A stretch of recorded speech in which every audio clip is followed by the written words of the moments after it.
How's it going, everybody? Doing another gum chewing what I've been playing vid here today. Two of them are digital games I've digitally. One is disc-based. This is my second video now, being filmed with this Logitech webcam. Like I said, did I say that in the NHL playoff preview vid? I think the picture looks better. It doesn't have its own ring light, but it does like light correction or whatever. But I do think it looks a bit better than the other digital camera did. So,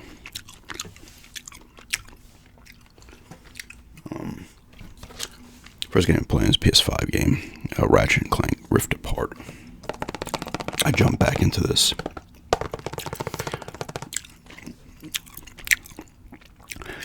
I was playing it a little bit, I think even before, or was it after Resident Evil Village? I can't remember. Well, I went back to that, and the Life is Strange. I also played a little bit of the first Life is Strange game. I was picking up the achievements on the first part. But I jumped back into this, and I hadn't played it in a bit, and took a little bit to get into it again, but I'm trying to do like all the stuff on each world, and those side quest things, and collecting the golden bolts or whatever, and outfits and whatever else you can collect. It's a fun game. It's Ratchet and Clank. Crazy weapons. I think I'm using Rivet at the moment. You switch between Rivet and Ratchet, you know, and it depends on what, like if you go to a different planet to explore, like if it's specific to one of the characters, it will just throw you back to the other character and you'll use them on the planet. But it's fun, looks fantastic. And the gameplay is fun, as always. These are just fun games, like you know what you're getting with these games.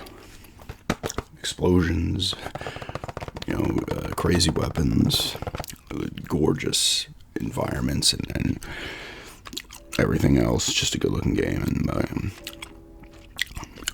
I've been back to having fun with it. I'm going to jump back into it again after I'm playing what I'm playing now, but I might swap off onto this one too. Lego Indiana Jones 2, I think it's the Adventure Continues was called. I played the two of the Lego Indiana Jones games originally on the PS3. I remember when I got the first one, I think it was, I want to say it came out in 08, late 08, but I had picked it up early 09, I believe. And it was hard, for some reason, it was hard to find where I was. We're back in like the Massapequa area, and the game stops over there. I want to say, yeah, I mean, Toys R Us was still open at the time, and Circuit City was not. Was Circuit City still there? I don't know. For some reason, it was hard to find for a little bit. But I love those games, and it was on sale for $5, and then I had $3 thing, so I got it. It was like 2 and change or whatever. So I was playing a bunch of that. I didn't do the full game of the Crystal Skull, did I? Crystal Skull is broken up into like 3 different parts, and then I went back and did some Raiders as well, which played through the whole game. But I think there are, if I can recall from playing it back then, I think there are other missions you can do related to the other movies, but I can't remember for sure. But that's what you do in this one. Was kind of opened up a hub. In the first one, it was just like the college area was kind of like the little hub, but this, like, you're actually running around the game world kind of from the movie, and you can do other little side things there, because when you go into the actual game, I think outside of just getting like the true adventure for the studs, the amount of studs you get, you're not finding the other little hidden things in each level, like the mini kits and whatever. You do that kind of stuff in the world, like the open world area, before you go into the missions. So you're getting, I think it's like blue, green, and red bricks by doing certain things in each one, like break 10 of whatever, and you get that, and then it launches a thing down, which is usually like one of the things you can buy. The cheats type thing you can buy or whatever. Like 2 times studs, 5 times studs, big heads, poo bricks, ghost bread, all that kind of shit. I don't think big heads is actually one in there. But it's fun. I like that part of it, and they did it with Raiders as well. They do it with all of them, where you're running through, and then you could, when you get out of a level, you can run around all of them, and then you can find where the actual levels start. And that's where you can buy other characters and stuff. It's a fun game. Like I said, when it comes to the Indiana Jones, the Lego games, they're typically always fun, but you're going to get more fun out of the games that are based on like a franchise, or a franchise that you're into. Like I like the Lego Indiana Jones ones. I really like the Lord of the Rings and the Hobbit one.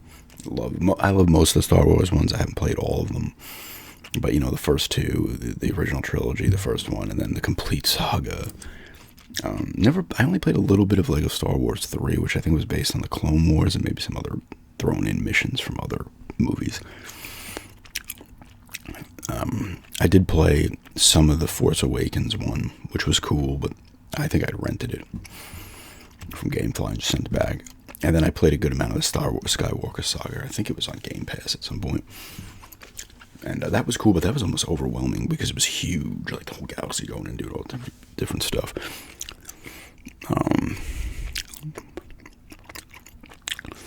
Like Let It Go, the Pirates of the Caribbean, I wasn't super into. I liked it and I played it and completed it, but I'm not super into that franchise. So I didn't want to do everything, And Harry Potter ones I really like. What are some of the other franchises they do? And they have like Lego City Undercover, which is like regular Lego in an open world, actually. I played a good amount of that on the Wii U. I think I own it still on the Wii U. And then they brought it over to the other systems. Oh, Lego Jurassic Park was pretty cool. Same thing though, I did a lot. My fiance and I played that one, so we did a lot of the stuff, but still not. I like it more than like Pirates of the Caribbean, but still lower than the other ones. But anyway, Lego Indiana Jones 2: The Adventure Continues.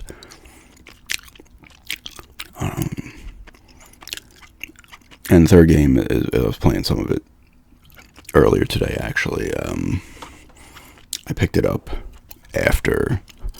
I think a lot of people have done. I saw a thing on Instagram saying like Fallout 4 is selling like crazy. I went over in Europe. A lot of people have been downloading 2, 3, not 2. Well, maybe the originals as well on Steam, but 3, New Vegas, and 4. After watching the show, I was watching the show and I'm like, I haven't played Fallout in a while. I was looking at getting Fallout 3 again. I only played some of New Vegas, and it's not even that I didn't like it. I just moved on to something else. I think I had gotten it after I'd already had the Xbox One, or something. But, and I want to say 3 was only $3, the base game, and then the DLCs were like 2 apiece on an Xbox sale. But Fallout 4, the Game of the Year edition, was on sale for $10, and I was like, you know what? I haven't played a 4 since 2017. I was looking at my achievements. It was like June or July of 2017, and I was like, all right, I want to jump in and play the DLC stuff that I never played any of the DLC stuff. So Game of the Year edition has all that: the Far Harbor, Nuka World, the little other, like the Vault Tech 88, the Vault 88 missions, which I did. That was one of the other little ones, and whatever. There's a couple other ones on there too. And I'm doing Far Harbor now. I guess that starts off, you listen to a radio signal from, was it Valentine's, whatever his name is, the synth detective. And this mother and father's daughter disappeared to the Far Harbor, and now you gotta go get her and find out why she left and all this other shit. It's involving synths and all this other shit. It's been cool though. It's on its own little island, so there's tons to do. I've done some side quests there for the people in the town and stuff. It looks like there's new enemies as well,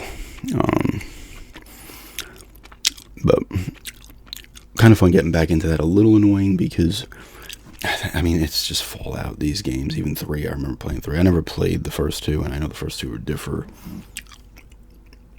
from, I think in terms of presentation, not like lore and stuff, but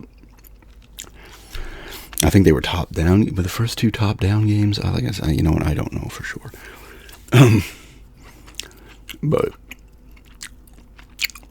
it froze on me once after a fight, which I had to do again.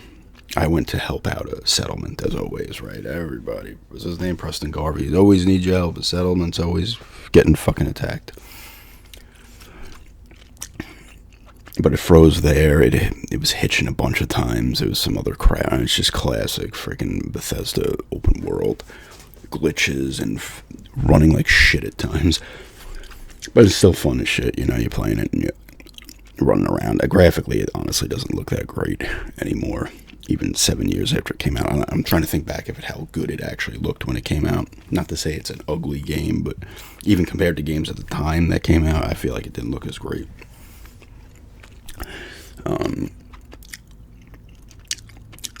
But it's been fun kind of running around and getting a new area and stuff. Like I said, I helped out somebody. They're trying to fix up part of the town area because there's this fog there. And then you're finding out why the fog's there and stuff like that. You're getting other things. And Children of the Atom is another thing. I haven't come in contact with them yet. But apparently they were given a base by this synth guy, a submarine base or something, which was his former home. But it's been fun. You know, you have to get back. Like, that the kind of game when you don't touch a game like that for a while. It's like, how do I craft? Like, what am I doing here? Oh, yeah, I got to find the specific things. I got to make sure I tag which, materials I need to make this stuff there. And so you're just trying to figure out everything. Okay, I got to, put my weapons in my quick points. Use a D-pad and get to them. Make sure I'm not over encumbered because I always carry everything around with me. So eventually I went to one of my settlements and I just, dumped a bunch of shit. I was like, fuck it. Put it in the inventory. I can't remember. I think it was one of the ones by the ocean. But I was like, all right, I gotta do that. And I'm still over encumbered. I was addicted to some chems that I went to the doctor in Diamond City to get rid of. But it still is a fun game. It's just, I like the Fallouts, but for me, they don't compare nearly. I don't think they're nearly as good as the Elder Scrolls games. Like, if I was comparing the ones that I played, and I only played 3 and 4 complete Fallout, and I played some of New Vegas, and then I played Elder Scrolls 3, Oblivion, and Skyrim. But, for me, those three against those three, even though I haven't played all of New Vegas, I just like the Elder Scrolls games better, and they seem to run a bit better, even though they also have the open world Bethesda problems. But I feel like the Fallout, even I remember Fallout 3 having issues, and you always have the weird, and the Elder Scrolls has too, the funny glitches where something weird happens, a guy launches into space or whatever the hell happens, someone gets stuck in the environment, shit like that.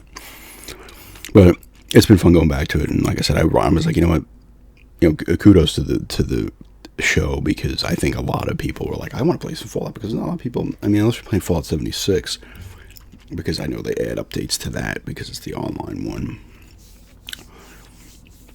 If you haven't played a single player Fallout, it's been a while, so you're like, oh shit, I want to get into this again, and the show did a great job of recreating the world of Fallout, so I was like, you know what, I gotta play some.